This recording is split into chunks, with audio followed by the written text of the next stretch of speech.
When I first got started in bodybuilding at the age of 14, I was working out in the gym with some friends, and one of them made a reference to the film Pumping Iron, specifically imitating Lou Ferrigno when he was back training in Brooklyn and he was shouting Arnold's name in between every rep. And then he goes, "More weight, I want to beat him." So immediately I go home after the gym and I watch the entire film. And I was just blown away by the physiques from that era. Now this was back in 2003. So this was the Ronnie Coleman and Jay Cutler era. And you know, I wasn't really into bodybuilding yet, but I had an interest in weight training and nutrition. Pumping Iron completely changed that for me. And you know, when I watched that film for the first time, I immediately picked up on one very subtle thing Arnold did during all his working sets. And it's something so important that I still apply it today in training. I had already understood the benefits of full range of motion in training, but then watching the way Arnold would perform his sets, specifically when he would do his dumbbell flies and he was bringing his elbows all the way down to the floor, or when he was doing his bench presses and he was bringing that bar all the way down to his clavicle, you could just see that performing the exercises this way, he was getting so much more out of the movements, even though the weights weren't extremely heavy.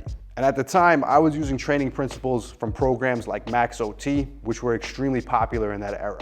And I was just always focused on using more weight without too much regard for range of motion. And I was doing some impressive lifts back then, but I was also doing things like dumbbell flies with the 75-pound dumbbells. The form was tight, but again, there was just a complete disregard for the range of motion. And then once I started experimenting with the range of motion more, I would grab the lighter dumbbells and I would go very slow and stretch the muscles as safely as possible and then fully contract them at the top. And then I quickly realized that at this point, I was just getting way more out of the movement than focusing on just the weight. And over the years, I've continuously experimented with this training technique and I've refined it over time.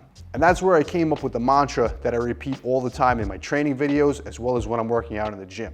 Train with a full stretch and full contraction. The reason this is so important in training, and it's become even more important for me now after almost 20 years of lifting, is that when you're in the gym training, your muscles become taxed. And this is what stimulates muscle growth. But you're also inevitably taxing your nervous system, your joints, and your recovery abilities. And if your goal is to get the most out of training to build muscle, you want to tax the muscular system as much as possible while avoiding any unnecessary stress to the other systems in your body. So if you're pressing 315 in the gym and you have to use an exaggerated amount of leg drive, you're bouncing the weight and you're using excessive amounts of momentum, you can definitely stimulate the pecs training this way. But you're also going to need much more weight than you require to fully stimulate your chest during this movement. And if you just make this mental shift and you think about it not as just lifting weights, but rather taking the muscle through a full stretch and a full contraction, all while being loaded with weights, your sets are going to look and feel completely different. And you'll also notice you can get way more out of lighter weights.